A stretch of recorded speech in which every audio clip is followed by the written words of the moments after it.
Hi hello welcome back to day 14 of our the famous book reading ಹೇಳಿ ಹೋಗೋ ಕಾರಣ. ಹಿಂದಿನ ವಿಡಿಯೋದಲ್ಲಿ ಏನಾಗಿತ್ತು ಅಂತಂದರೆ, ಈ ಹಳಿಸಂದ್ರ ಈರಣಪ್ಪ ಅಂತಂದು ಹಿಮವಂತನ ತಂದೆ. ಅವನು ಮಾಟ ಮಾಡುವಂಥವನಾಗಿದ್ದ. ಆದರೆ ಅವನ ಹೆಸರೇ ಬೇರೆ ಇತ್ತು. ಮಾಟ ಮಾಡ್ತಿದ್ನಲ್ಲ, ಜನ ಅವನ ಕಂಡ್ರೆ ಹೆದರ್ತಾ ಇದ್ರು. ಆದರೆ ಹಳಿಸಂದ್ರ ಈರಣಪ್ಪನ ಮಗ ಆಗಲ್ಲ ಅಂತಂದರೆ ಅವನು ಹಿಮವಂತ ಆಗಲ್ಲ. ಅವನು ಹೆಂಗಂತಂದರೆ, ಜನ ಏನಾದರೂ ಒಂದು ಕೇಳಿದ್ರೆ ಎರಡು ಕೊಡುವಷ್ಟು. ಅಂತಂದರೆ ಅವನು ದಾರಿಯಲ್ಲಿ ಹೋಗ್ತಿರ್ಬೇಕಾದ್ರೆ ಒಂದು ಎಳ್ನೀರು ಕೇಳಿದರೆ ಅವನಿಗೆ ಎರಡು ಇಳಿಸ್ಕೊಟ್ಟು ಕುಡಿ ಅಂತಂದು ಕೊಡ್ತಾಯಿದ್ರು. ಆ ಥರ ಸ್ವಭಾವದವನು, ಆ ಥರ ಮನುಷ್ಯ ಅಂತಂದು ಇಲ್ಲಿ ಹೇಳ್ತಾ ಇದ್ದಾರೆ. ಮುಂದೇನಾಯ್ತು ಅಂತ ನೋಡೋಣ ಬನ್ನಿ. ಏನಾಯ್ತು ಅಂತಂದು ಏನು ಹೇಳ್ತಿದ್ರೆ ಅಂದರೆ, ತೋಟದಲ್ಲಿ ನಿಂತು ಎಳ್ನೀರು ಕೇಳಿದರೆ ಒಂದಲ್ಲ ಎರಡು ಕೆಳಗೆ ಕೊಡುತ್ತಾರೆ, ಬರ್ತೀರಿ ಸ್ವಾಮಿ ಅನ್ನುತ್ತಾರೆ. ಅಂತಂದರೆ ಅವನು ಒಂದು ಕೇಳಿದರೆ ಎರಡು ಕೊಡ್ತಾರೆ, ಆಗಾಗ ಬರ್ತೀರಿ ಸ್ವಾಮಿ ಕೂಡ ಅಂತಲೂ ಅಂತ ಇರ್ತಾರೆ ಅಂತಂದು ಹೇಳ್ತಿದ್ದಾರೆ. ತಾವೇ ಬಾಗಿಲ ತನಕ ಬಂದು ಕಳಿಸಿಕೊಡುತ್ತಾರೆ, ಅಂದರೆ ಅವರೇ ಬಾಗಿಲ ತನಕ ಬಂದು ಕಳಿಸಿಕೊಡ್ತಾರೆ. ಹಿಂದೆ ಏನೇನೋ ಮಾತನಾಡಿಕೊಳ್ಳುತ್ತಾರೋ ಅವರು ಅಪ್ಪನ ಬದುಕಿನ ಬರಬರತೆ ನೋಡಿದ್ದಾರೆ. ಅಂದರೆ ನಾನು ಹೋದ್ಮೇಲೆ, ಅಂದರೆ ನಾನು ಇದ್ದಾಗಂತ ಏನು ಆಡ್ಕೊಳ್ಳಲ್ಲ, ನಾನು ಅಲ್ಲಿಂದ ಹೋದ ಜಾಗ ಖಾಲಿ ಮಾಡಿದ ಮೇಲೆ ಆದರೂ ಅವ್ರು ಹಿಂದೆ ಏನೇನು ಮಾತಾಡ್ಕೊಳ್ತಾರೋ ಅವರು ಏನಕ್ಕೆ ಮಾತಾಡ್ಕೊಳ್ತಾರೆ ಅಂದರೆ, ನಮ್ಮ ಅಪ್ಪನ ಬದುಕು ಆ ರೀತಿ ಇತ್ತು ಅನ್ನೋ ಕಾರಣಕ್ಕೋಸ್ಕರ ಅವರು ಬದುಕಿಗೆ ಮಾತಾಡ್ಕೊಳ್ತಾರೆ. ಅದಕ್ಕಿಂತ ಬರ್ಬರವಾಗಿ ಆತ ಸತ್ತದ್ದನ್ನು ನೋಡಿದ್ದಾರೆ. ಅಂದರೆ ಅವರು ನೋಡಿದ್ದಾರೆ, ಅವನು ಬದುಕು ನೋಡಿದ್ದಾರೆ, ಅವನು ಸತ್ತದ್ದನ್ನು ಕೂಡ ನೋಡಿದ್ದಾರೆ. ಯಾಕೆ ಹೇಳ್ತಾ ಇದ್ದಾರೆ, ಏನಾಯಿತು ಅವನಿಗೆ ಅಂತ ನೋಡೋಣ ಇಲ್ಲಿ. ಕದಬಳ್ಳಿ ಸಮೀಪದ ಸಿಂಬಂಗ್ಲೆಯಲ್ಲಿ ಅದ್ಯಾವನೋ ಮೈ ಮೇಲೆ ಶನಿಮಾತ್ಮ ಬರ್ತಾನೆ ಅಂತಂದು ನಾಟವಾಡಿದ್ದಕ್ಕೆ ಅಪ್ಪ ಮಠ ಮಧ್ಯಾಹ್ನದಲ್ಲಿ ಅವನನ್ನು ಅಟ್ಟಾಡಿಸಿಕೊಂಡು ದೊಣ್ಣೆ ಎತ್ತಿಕೊಂಡು ಹೋಗಿಬಿಟ್ಟಿದ್ದನಂತೆ. ಅಂದರೆ ಸಿಂಬಂಗ್ಲೆ ಅಂತಂದು ಒಂದು ಊರು. ಆ ಊರಲ್ಲಿ ಯಾರಿಗೊಬ್ಬರಿಗೆ ಶನಿಮಾತ್ಮ ಮೈ ಮೇಲೆ ಬರ್ತಾ ಇತ್ತು ಅಂತಂದು ಇವನಿಗೆ, ಯಾರಿಗೆ, ಹಳಿಸಂದ್ರ ಈರಣಪ್ಪನಿಗೆ ಜನ ಹೇಳಿದ್ರಂತೆ. ಅವನು ಎಲ್ಲಿ ಬರ್ತೈತೆ ಅಂತಂದು, ನೀನು ಹೆಂಗೆ ಬರ್ತೈತೆ ಅಂತಂದು ನೋಡೋಕ್ಕೋಸ್ಕರ ಅವನನ್ನು ದೊಣ್ಣೆ ತೊಗೊಂಡು ಅಟ್ಟಾಡಿಸ್ಕೊಂಡು ಹೋಗಿದ್ದಂತೆ ಮಠ ಮಧ್ಯಾಹ್ನದಲ್ಲಿ ಅಂತಂದು ಹೇಳ್ತಾ ಇದ್ದಾರೆ ಇಲ್ಲಿ. ಹಾಗೆ ಹೋಗುತ್ತಾ ಅದೇನೋ ಮಂತ್ರ ಹೇಳಿಕೊಂಡು ಮುಂದೆ ಆ ಶನಿಮಾತ್ಮನ ನಾಟಕದ ಒಂದು ಸಿಂಬಂಗ್ಲೆ ಕಲೆಕ್ಟರ್ ಸಾಕು, ಗಾಳಿಯಲ್ಲಿ ಯಾವುದೋ ದೊಣ್ಣೆ ತೇಲಿ ತನ್ನನ್ನು ಅಟ್ಟಾಡಿಸ್ಕೊಂಡು ಬಂದು ಆಗುತ್ತಿತ್ತು ಅಂತಂದು ಕಿರಿಚಿಕೊಳ್ತಿದ್ದಾನಂತೆ. ಅಂತಂದರೆ ಅದು ನಿಜ ಆಗಿತ್ತು.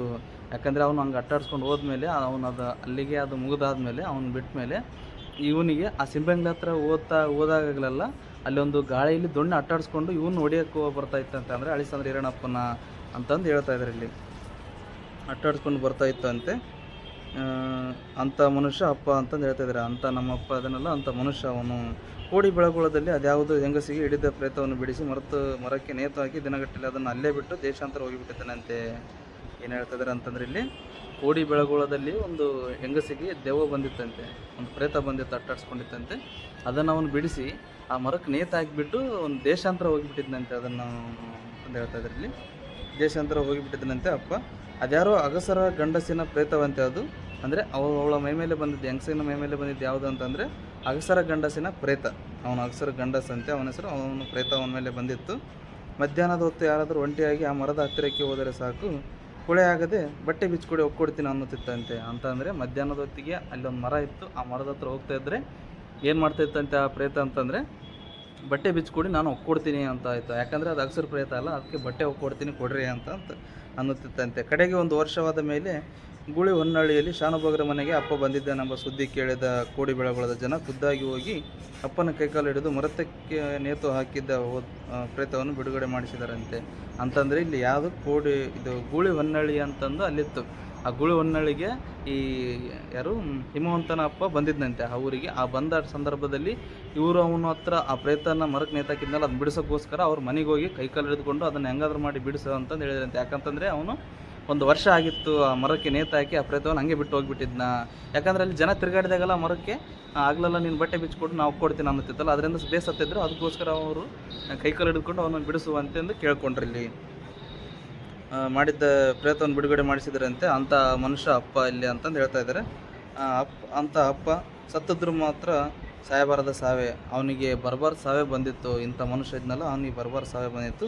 ಏನಾಗಿತ್ತು ಅಂತಂದರೆ, ಇಡೀ ದೇಹ ಕೊಳತಂತೆ ವ್ರಣವಾಗಿ ಬಿಟ್ಟಿತ್ತು, ಹಲ್ಲುಗಳೆಲ್ಲ ಉದುರಿ ಹೋಗಿದ್ದವು, ಬಲಗೈ ಸೇದಿ ಹೋಗಿತ್ತು. ಇಲ್ಲಿ ಅವನ ದೇಹ ಏನಾಗಿತ್ತು ಅಂತಂದರೆ, ಅವನು ಮಾಡಿದ ಪಾಪಗಳಿಗೆ ಅವನ ದೇಹ ಎಲ್ಲ ಕೊಳತಂತೆ ಆಗಿತ್ತು, ಮತ್ತು ಅವನು ವ್ರಣವಾಗಿ ಬಿಟ್ಟಿತ್ತು. ಅವು ಕೆಟ್ಟ ಸ್ಮೆಲ್ ಬರ್ತಾಯಿತ್ತು.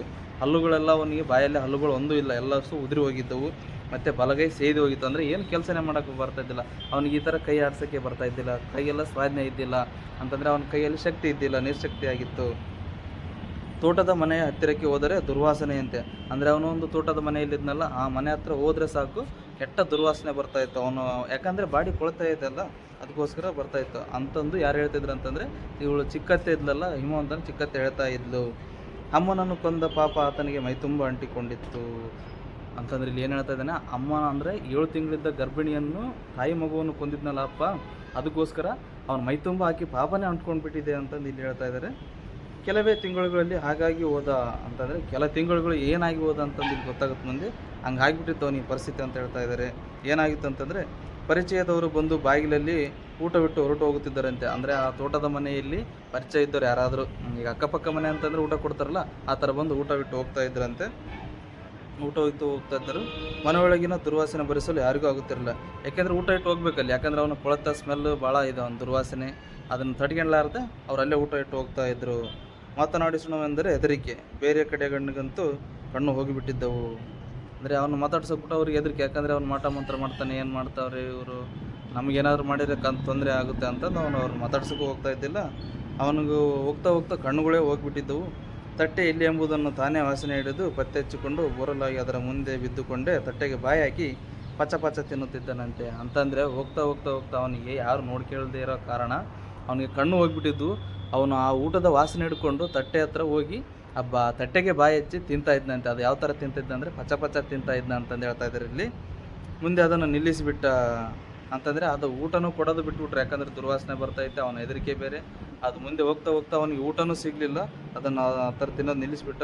ಅದಾದ ನಂತರ ಏನು ಮಾಡ್ತದ ಅಂತಂದರೆ, ಅವನು ಮಗುವಿನ ದನಿಯಲ್ಲಿ ಅಂತಂದರೆ ಇಲ್ಲೇನು ಒಂದು ಯಾವುದೋ ಸಣ್ಣ ಮಗು ವಾಯ್ಸ್ನಲ್ಲಿ ಯಾವುದೋ ಪ್ರಾಣಿ ಕೂಗ್ತಾ ಇದ್ದ, ಅಂದರೆ ಉಳಿಡುವಂತೆ ಉಳಿಟ್ಟು ಅಳುತ್ತಿದ್ದ. ಯಾವಾಗ ಸತ್ತನೋ ಯಾರಿಗೂ ಗೊತ್ತಿಲ್ಲ. ಅಂತಂದರೆ ಅವನು ಸತ್ಬಿಟ್ಟಾನ. ಆ ಥರ ಮಾಡಿ ಮಾಡಿ ಭಾಳ ದಿನ ಆದಮೇಲೆ, ಊಟ ಇಲ್ಲ ಏನೂ ಇಲ್ಲಲ್ಲ, ಆ ಥರ ಮಾಡಿ ಆದಮೇಲೆ ಅವನು ಭಾಳ ಸ್ಮೆಲ್ ಬಂತು. ಆದರೆ ಅವನು ಕೂಗ್ತಾ ಇದ್ದಲ್ಲ, ಯಾರು ಹೋಗ್ತಾ ಇದ್ದಿಲ್ಲ ಆ ಕಡೆನೂ.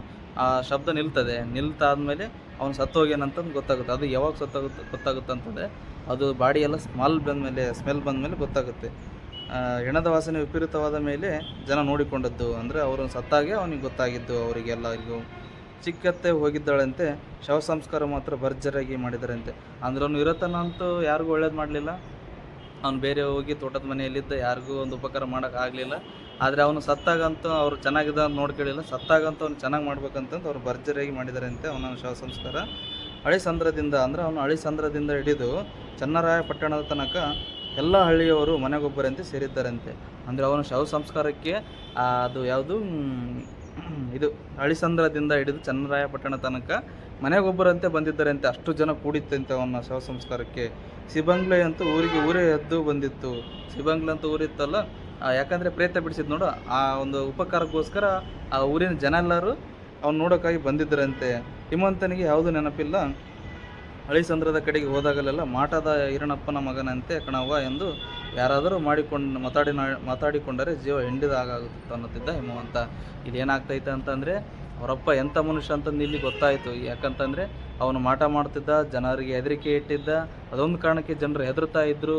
ಇಲ್ಲಿ ಅವನು ಹಿರಣಪ್ಪನ ಮಗ ಹಿಮವಂತ ಆ ಥರ ಇದ್ದಿಲ್ಲ. ಯಾಕಂದರೆ ಅವನು ಬಂತಂದರೆ ಒಂದು ಎಳ್ನೀರು ಕೊಡೋ ಬದಲು 2 ಕೊಟ್ಬಿಟ್ಟು ಮತ್ತೆ ಬರ್ತಾ ಇರ ಅಂತಂದು ಹೇಳೋ ಸ್ವಭಾವ ಅವಂದಾಗಿತ್ತು. ಇವಂದು ಏನಾದರೂ ಇವನು ಆ ಕಡೆ ಎಲ್ಲಿ ಇದು ಹಳಿಸಂದ್ರದ ಕಡೆ ಹೋದ್ರಿಗಿನ ಮಾಟ ಮಂತ್ರದ ಈರಣಪ್ಪನ ಮಗ ಅಂತೆ ಇವನು ಅಂತಂದು ಮಾತಾಡ್ಕೊತಿದ್ರು. ಹಂಗೆ ಅಂದಾಗಲೆಲ್ಲ ಇವನಿಗೆ ಮನಸ್ಸಿಗೆ ಜೀವ ಹಿಂಡಿದಂಗೆ ಆಗ್ತಾಯಿತ್ತು ಅಂತಂದು ಅವ್ನು ಹೇಳ್ಕೊತಾ ಇದ್ದಾನೆ. ನೋಡಿದ್ರಲ್ಲ ಫ್ರೆಂಡ್ಸ್ ಏನಾಯಿತು ಅಂತಂದು, ಅವರಪ್ಪ ಯಾವ ಥರ ಮನುಷ್ಯ, ಇವನಿಗೆ ಯಾವ ಥರ ಹೆಸರು ಬಂತು ಅಂತಂದು. ಈ ಥರ ನೀವು ಇನ್ನೂ ನೋಡಬೇಕಾ ಆಗಿತ್ತಂದರೆ ಇದನ್ನು ಕಂಟಿನ್ಯೂ ಇನ್ನೂ ಮಾಡ್ತೀನಿ ನಾನು. ನೀವು ನೋಡ್ಬೇಕಂತಂದರೆ, ನೀವೇನಾದ್ರು ಮೊದಲೇ ಸರಿ ನಮ್ಮ ವೀಡಿಯೋ ನೋಡ್ತಾ ಇದ್ದರೆ ಪ್ಲೀಸ್ ಹೋಗಿ ಲೈಕ್, ಶೇರ್, ಸಬ್ಸ್ಕ್ರೈಬ್ ಮಾಡಿ ಅಂತ ಹೇಳ್ತಾ ಈ ವಿಡಿಯೋ ಮುಗಿಸೋಣ. Thank you for watching. Have a nice day. ಧನ್ಯವಾದಗಳು.